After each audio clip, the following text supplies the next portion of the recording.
So can you remember a time where you had to tell someone or remind someone to focus on the big picture? What was happening in that situation? How was that other person so locked in on something so small that they couldn't see the big picture?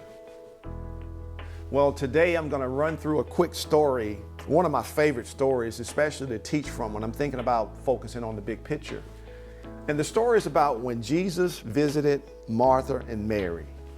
The story is found in Luke, the 10th chapter, the 38th to the 42nd verse. And I'm going to read it for you, and then I'm just going to summarize it. And then we're going to talk about what keeps people from focusing on the big picture. So the story says, now it happened as they went and he had entered a certain village. And a woman named Martha welcomed him into her house.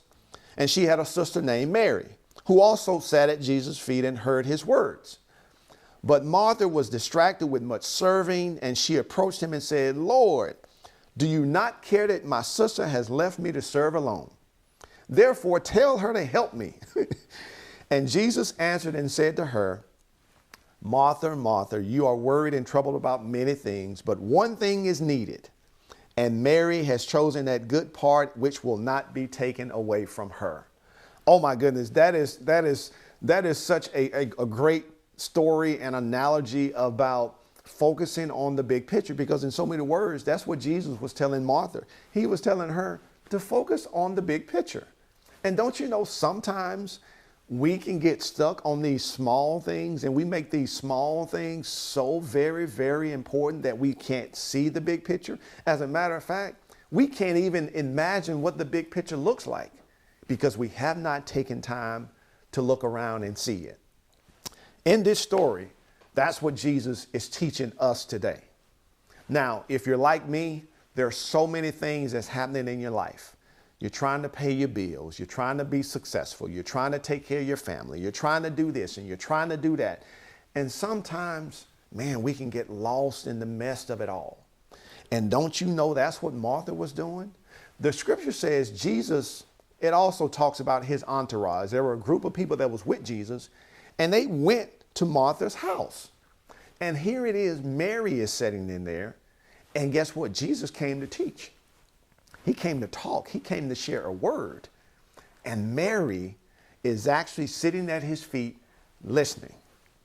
Now, the story says that Martha is frantic. She's trying to cook. She's trying to clean. She's trying to serve. She's trying to do all of these things, which that's what we're trying to do every single day. And these are these small things that we're doing. But guess what?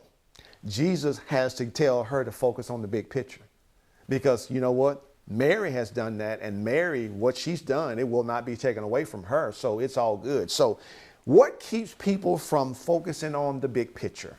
What kept Martha from focusing on the big picture? What's keeping you and I from focusing on the big picture?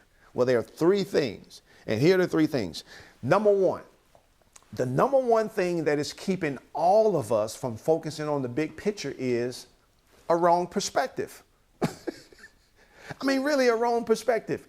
You know, I've asked people sometimes, I say, well, how are you doing today? Man, I don't know. Well, what do you mean you don't know? Well, this happened, and this happened, and this happened.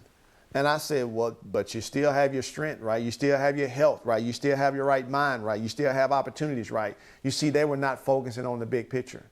And sometimes when we have the wrong perspective, we think one bad thing that happened today, it ruins our entire day. But that's only one event in a day. Guess what? Then we say, well, man, I had a bad week. But that bad week is only 1 week within a month. Oh, man, Dr. Jones, you just don't know. I've had a bad month. Well, guess what? That bad month is only 1 month in a year. Oh, Dr. Jones, I've had a bad year. Well, don't you know a bad year is only 1 year in a decade? You see, that's a wrong perspective. And guess what? Martha had the wrong perspective. Martha was making what she was doing, how she was serving, what the house looked like, what she was cooking. She made all of those things so important that she failed to see Jesus sitting in her house. She failed to see Jesus was the teacher. Jesus was eternal life. Jesus was the life. He was the light. He was in the house, but she couldn't see it. And sometimes that's the way you and I are. We can't see God's blessing in our lives. We can't see it. Why? Because we're so, this didn't work out and they didn't do this and all of these things. And you know what God is saying? You need the right perspective. You need to focus on the big picture. And that's what Jesus was telling Martha. Martha, focus on the big picture. So number one, what keeps us from focusing on the big picture? Number one, a wrong perspective. Number two, what else keeps us from focusing on the big picture? Well, no pattern recognition. We don't recognize the patterns that's in our life. We don't recognize the things that we do over and over and over and over.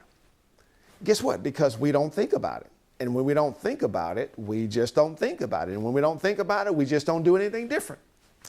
You know, there are a couple of activities that I normally do in my keynotes where I show people, I encourage them to recognize how they feel when they're getting uncomfortable.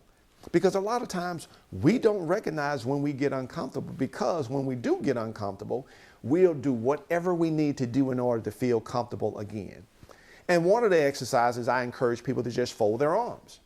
And I'll get them to sit in that stance for about 5 to 6 seconds. And then I'll tell them to switch it up, to change it up, put the other arm on top and the other arm on the bottom. And then I'll ask them, I say, well, how does that feel? And they'll say, ooh, it feels weird. It feels uncomfortable. It feels yucky. And you know what subconsciously they want to do? They want to switch back to where they feel comfortable. And that's what happens to us when we don't recognize our patterns, when we don't recognize these things that we do to keep ourselves in a state of comfort. Because, you know, that's what Martha was doing in the house. She was always so frantic and so doing and just trying to get everything done that even when peace was in the house, she didn't recognize it. And that's how it is with us at times. When Jesus is bringing peace to our lives, we say, oh, we don't want that. We're gonna stick with what we know, and this chaos is what we know. So number two, what keeps us from focusing on the big picture? No pattern recognition. And number three, why don't we focus on the big picture? Number three is because we don't recognize the lessons that are in the moment. Oh my goodness, the lessons that are in the moment. You know what? When I think about this, when I'm coaching people, I get them to think about their life, their work as a movie. Okay? And they'll start telling me about some challenges or some obstacles that they're having. And I'll remind them that that event that you just described, or that one person that you're struggling to work with, that's only one scene in a movie. That's not the whole movie. So you got to see the movie all the way out, because there are lessons in each scene in our life. That's what, I mean, when we are more aware of the lesson in the moment, how do we do this? Well, we think about, so what's actually happening in the moment? Well, this is what's happening. Well, what am I thinking in this moment? What am I feeling in this moment? What am I thinking beyond this moment? Because sometimes the lesson in the moment is we stay stuck in the moment, and the moment is in the past. And so now we have some internal conflict, because we're constantly making that moment alive. We keep it alive because we keep reliving it over and over and over and over. And the moment is way back there, and the moment is saying, hey, I'm supposed to be back here, but you have me right here. You see, there's a lesson in that moment. Will we slow down and take time to get the lesson in the moment? And I'm telling you, Jesus was teaching Martha, hey, what Mary has is, guess what? It's only one thing that truly matters. You see, sometimes we're trying to do 50 different things, and Jesus is telling Martha, just like he's telling us, only one thing matters. And when we recognize what that one thing is, we need to choose that one thing. And when we choose it, he tells Martha that what Mary chose cannot be taken from her. And I promise you, when you get these lessons in these moments, you will learn how to focus on the big picture. And those lessons that you get, they will not be able to be taken away from you. So remember what keeps us all from focusing on the big picture. Number one, we have the wrong perspective. Number two, we don't recognize these patterns that we normally have over and over and over. And number three, We don't recognize the lessons that are in each and every moment. Listen, I want to encourage you today. Let's not be like Martha in this story. Let's not get so caught up in what we're trying to do and how we're trying to serve and how we're trying how we're trying to please people and how we're trying to do all of these things. Let's take some time to recognize when peace is in our house. As a matter of fact, a lot of us need to invite peace into our house. That peace is Jesus, because Jesus was in the house. And you know who recognized it? Mary. Mary said, forget all of these things about all of these little tasks. You know what? I'm going to sit at his feet and I'm going to listen. Because when we do, we're focusing on the big picture. I want to encourage you today. I don't know what you have going on in your life. I don't know what all the things you're trying to accomplish. I don't know what all the people you're trying to serve. I get it. Listen, truly, I get it, because I was there. And that was one of the reasons why I did a social media detox, because I was trying to serve and I was trying to serve and I was trying to serve, and I got caught up in trying to serve. But until peace came back into my house, the peace told me to be still. That's what peace will do. Peace will tell you to be still. And when you begin to focus on that big picture, you will be still. And then you will know that I am God. Not that I am God, but that I am God is in me. And that's what we need to know. That's what Martha needed to know, that he was already in her. But guess what? We get so frantic that we can't even recognize it. So be encouraged today. Focus on the big picture. Focus on the big picture. May God bless you.